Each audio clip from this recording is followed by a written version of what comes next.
He's been on the show, I don't know, a handful of times. A recurring guest with Bill Michaels as well. Friend of the Packers beat in Green Bay. It's Tyler Dunne. Go long. What's up, man?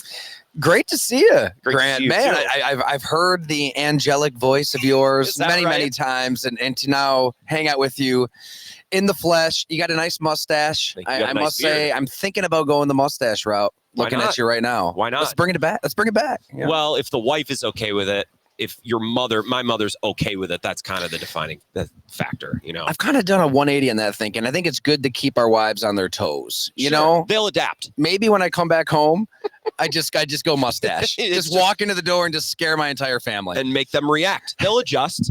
They love you. They'll adjust. If you're a coach, you got to make adjustments at halftime, right? The family's just got to adjust to the mustache, and that's a great Family Guy episode, by the way, when he becomes a mustache guy. Well, it's a whole lifestyle. Seinfeld had it right. It's like, I can't be a mustache guy, just like I can't be an orgy guy, right? So that's right. I just a lot of robes. There's a lot of things that go into it. I just had Marshall Newhouse on, Super Bowl champion with the Packers, but also like, what an interesting mind to be able to talk about James Campen, who you covered, right? And the Packers are known for this O-line program. And then at the end of his career, he played under Dante Scarnecchia. He gets to New England on a Tuesday and he's starting on a Sunday, right? And I know that's kind of, you write stories and do podcasts about all sorts of things, but the trenches, the tight ends, the really physical nature of the game, you're so good with that. Thanks a lot. I feel like football is a violent game. And as much as Roger Goodell and the 32 owners. It's actually more than 32. There's quite a few Packer owners. I'm talking to one right now. So we'll ridicule you in this discussion as well, Grant. Like the league wants to pretend like this can be a safe sport. It is not. It is inherently unsafe.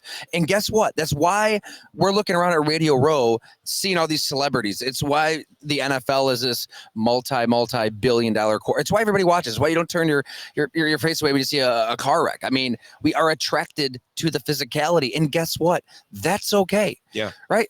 Players know what they're signing up for. It's either for you or it's not. We all remember our first hit and drill back in Pop Warner. We decide very quickly. Yeah. I mean, we had Bowl in the Ring back then. I mean, it's probably good that that's outlawed. But it's like there's something about football that's different than every other sport. Like you're entering an arena. These are modern day gladiators, and I hope it stays preserved for years. I was just talking to Bryce Butler. We were just kind of BS, former Cowboys receiver. Great dude. Always keeps it real on all things Cowboys when we catch up. And he's just like shaking his head. He's like, man, watching football today is just totally different than when I played even. Yeah, and it's defenders. Well, you can't hit anyone anymore. And then quarterbacks, you hear Brady talk about this. Well, because nobody hits it, nobody anymore, quarterbacks don't have to be responsible for protecting their guys, right? And I think sometimes former players can be a little salty, and I think that's just human nature. But I think some of the commentary is good from defenders. It's like, it's not how it used to be. And it's the same with quarterbacks, right? Like Tom Brady used to have to be responsible for not getting his guy killed. And I think we've lost a little bit of that part of the game.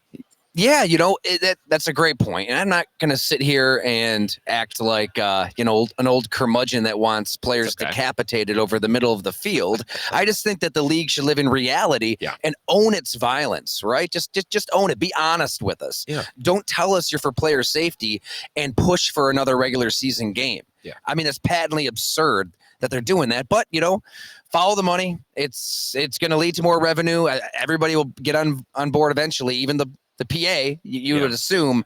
But yeah, I think, kind of bringing it to this matchup, though, too. You've got two teams in the Eagles and the Chiefs, and I've been talking to players on both sides all week. They've got some violent dudes. I mean, they've got some players who enjoy this aspect of the sport. And I'm sure we'll get into it, but one that comes to mind, Jalen Carter. Yeah.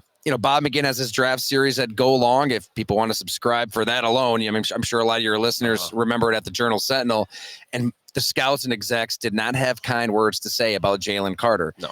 But he is a violent individual. He somehow trickled on down to the Philadelphia Eagles. Of course, they're going to take him at whatever was number 9 overall. Yeah. And here they are in the Super Bowl. So both teams have kind of taken chances on some personalities that other teams would not. We know the Chiefs always do with Andy Reid.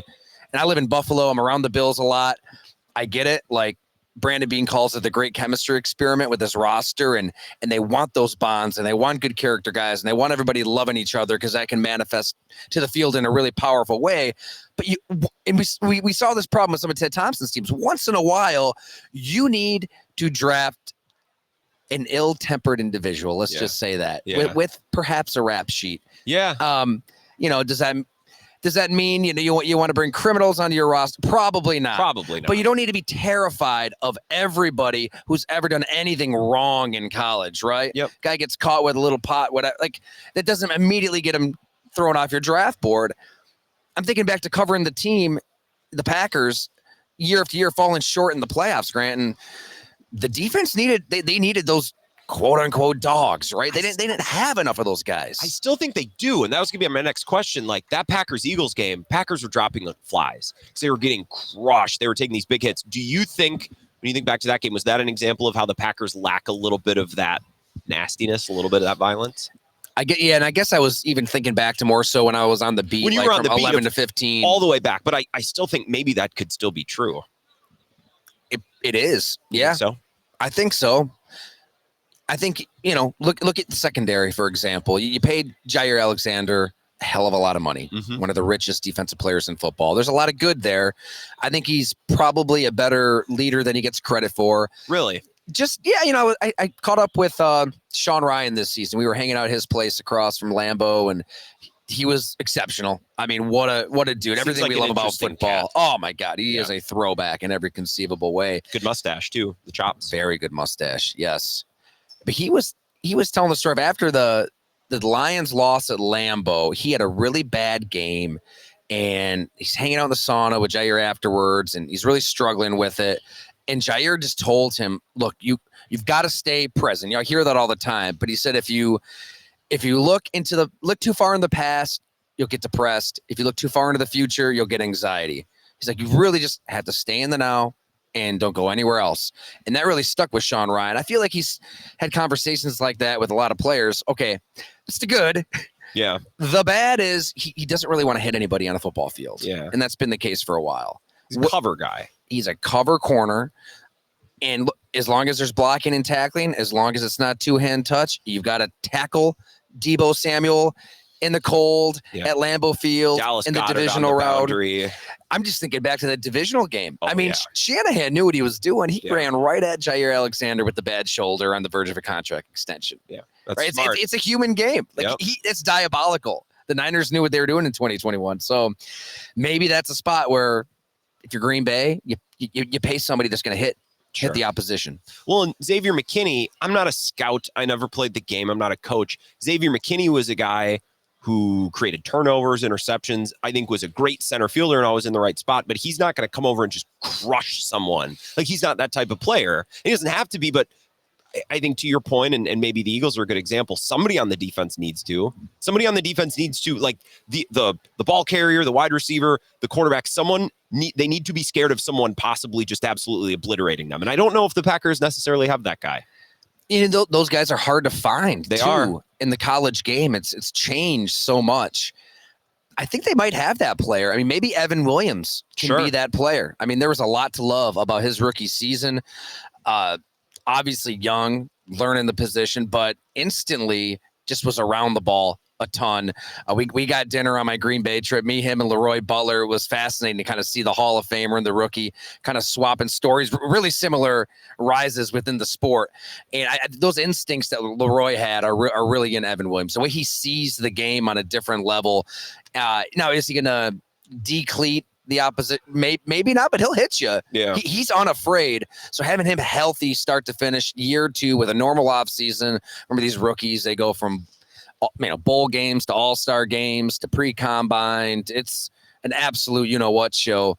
I think he is going to take a massive jump for Green Bay. I think Evan Williams he's a keeper. Really important. And he could be that kind of player we're talking about. On that defense, when he was out, they missed him quite a bit. And totally different defense. He can be up around the line, and he was really good. I think back to the Cardinals game where he just straight up tackled Kyler Murray in open space on 4th and 1. You're like, oh, I don't know that I've seen a lot of Packers do that the last couple of years. Tyler Dunne is here. You can read him at Go Long. Bob McGinn is there. And I want to ask you about Bob at the end. The headline yesterday with Josh Jacobs was they need a number 1 wide receiver. Something else that he mentioned to Bill, and this hasn't gotten as much run, which is fine. Jordan Love's leadership and how he might need to be able to MF people, which is tough because he's young and he came up with all of these guys. So it's difficult to all of a sudden turn into the bossy guy when you've been these guys' buddy. Do you think that maybe Matt LaFleur and Goody saying we need Jordan Love to be Is that them saying we need another enforcer out on the field because it's not enough just coming from the coaches? I thought Matt LaFleur put it perfectly after the season that the message is going to be heard if it's from a player in the locker room, let alone the quarterback of the team. Yeah. Let alone the dude making more money than anybody else. He's got the authority. He's got the talent. He's got those pelts on the wall at this point to be a voice, to speak up. But you don't want to force it too, right? Like you don't want to have your quarterback or any player for that matter be somebody that they're not. Teammates will see right through that. Teammates will see right through it. Like you just said, Grant, they've come up with Jordan Love. That was the genius of Brian Gutekunst's plan here to kind of build two teams at once, to have the Aaron Rodgers, Devontae Adams Packers and have Jordan Love growing beneath that for 3 years. More teams should do it. I don't know why they don't, but that's another conversation. But he's at a point now, year 3 as the starter, year 6 in the NFL, where he should be speaking up more if it's within reason and within who he is as a player, as a leader. It's going to be interesting because they need veterans. I mean, let's face it, like they've been the youngest team in the NFL back-to-back years. That's great. But you get into these playoff games when everything's on the line, something's going to go wrong, right? You're going to have a fumble on the opening kickoff. Like, of course. I don't think that the Packers mentally just threw in the towel after that, but they did seem a little demoralized to an extent where I think veterans in the room who have been there, who have done that, who have seen this kind of thing happen, they'll speak up. And these guys don't have to cost you 20, 30 million a year. I mean, you can find those players. That's why you have a pro scouting department. Find those leaders, add them to the room. Or else you're wasting an opportunity here, because this is a Packers team that's talented. We just saw it. They were one play away from getting into the NFC Championship game a couple of years ago. They're good, but you need to be active in free agency. You need to go find some players who can contribute. And I think in a way, and we're kind of talking in circles here. I am. It's fine. Matt LaFleur's voice has really grown. Okay. I think what I've been told from players is Aaron Rodgers, I mean, he ran the show. Yep. Surprise. He's been there forever. Legend. And he would kind of tell Matt how it's going to work. Matt might have a suggestion on a play or something, and Aaron would say, no, we're going to do it this way. We're going to do it my way. Sure. And the 4-time MVP, Matt LaFleur is still a young coach. He wasn't going to, be his boss like he probably should be in that situation. Probably be best for everybody if there was. Maybe Matt LaFleur's not the dictator, but I think even the best players need a little pushback and need a little coaching.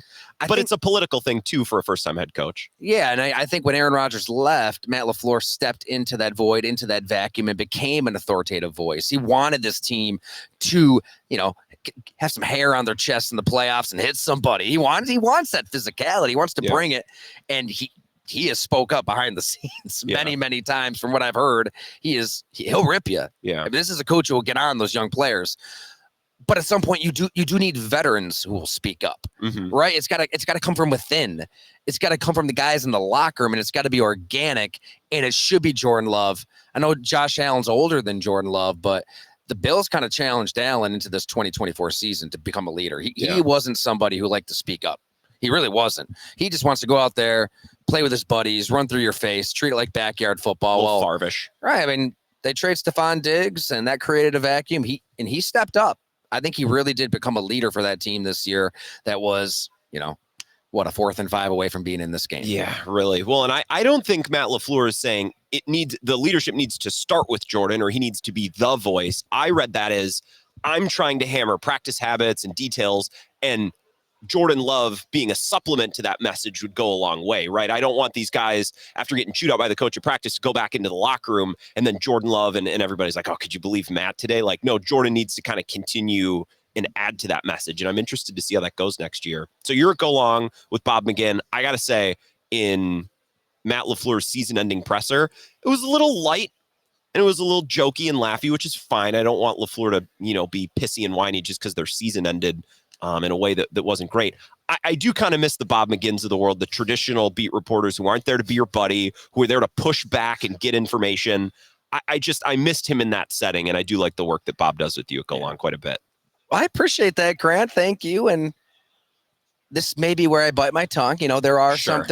And I like the Packers beat. No, I think there's some unbelievable reporters I agree. cover the team. I'm friends with many of them.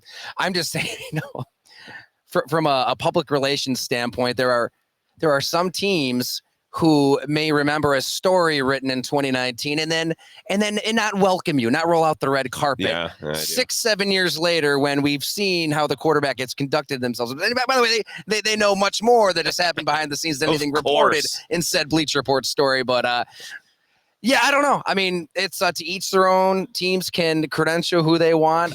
We will cover the Packers. I will chat with players. Yeah. It's what the fans deserve. It's what readers deserve. They deserve the good, the bad, the ugly. This is a very good team with a very good quarterback. You know me, man. I've been on that Jordan Love train from day one. I think this dude is special. He's going to be good for a long, long time. But yeah, I think that's the case. And I don't know. You probably are in that room more than me. And there's some really good reporters to cover the team. Yes. I'm just talking league wide. I think there are a lot of beats that a lot of people covering teams elsewhere. You know, now I'm going to sound like an old curmudgeon again, but a lot of younger reporters who maybe would prefer to pander to Twitter, X, and social media, play up to a fan base, and don't want to avoid. They want to avoid getting quote unquote canceled or getting a barrage of mean tweets. And it's much safer to kind of cheerlead in that world than it is to ask those tough questions, point out these harsh facts. Mm-hmm. I mean, it's true. I mean, I think the Packer fan base is special, though, in a sense where they demand more out of the Packers. Yeah. I mean, that was the cool thing about the beat is like they could have a great season and we got to get over the hump. Yeah. So there is that, too. I'm more so talking league wide. There is a propensity in today's day and age to just kind of go with the Twitter mob and the pandering and the Bob McGinns of the world who are willing to challenge things. Mm-hmm. And do some digging, do some reporting, or unafraid. Yeah. You know, I had a coach for an NFC team, let's just call it, last year text me, man, there is an NFL that Twitter thinks exists, and then there's the real NFL, right? There's a real NFL, and it's ugly. Yeah. Right? I mean, it's like Game of Thrones. Yeah. I mean, there's people climbing over each other for promotions. There's players fighting players, coaches fighting coaches. Hell, I had a 3-part series on Sean McDermott and the Buffalo Bills last year. There's a lot of that. Yeah, it was good. All over the NFL. So we're not going to pretend like that world doesn't exist at Go Long, right? Yeah. I mean, I talk to people around the league all of the time, Packers and beyond, and we'll try to bring you the truth best we can. Well, we look forward to your Super Bowl reporting and your stories. I'm not trying to hang you out to dry. It's more of I wish there were more Bob McGinns, because I think a real son of a B reporter who's willing to dig and to look and to maybe, step on some toes to bring information to fans. I appreciate it. Yeah. Well, I mean, look, Grant, when I did that story on the Packers at Bleacher Report in 2019, mm-hmm. I think a lot of fans appreciated some the honest truth, the good, the bad, the ugly, all of that. There was a lot of that. Yeah. Aaron Rodgers and Mike McCarthy and Ted Thompson, all the above. And then once Aaron sat down with somebody in the media and kind of went scorched earth on me, it flipped to a degree. And I got off Twitter about a week myself when somebody told me to find a rope and hang myself. Yeah. So I do think like a lot of reporters covering teams throughout the NFL just would like to avoid that. Yeah. And I don't know. I feel like the fans who use their hard-earned money to go to games and buy $18 beers and $70 parking, and like by and large, fans want the truth, right? Yeah. They don't want to be treated like babies. And, I mean, this isn't Cocoa Melon. Like the NFL. There's some harsh truths to this league. So anyways, that's my soapbox. I like your reporting. I'll get on the soapbox with you. Well, I appreciate the time, Tyler. Nice to see you. Anytime. Thanks again. We'll be back in 3 minutes.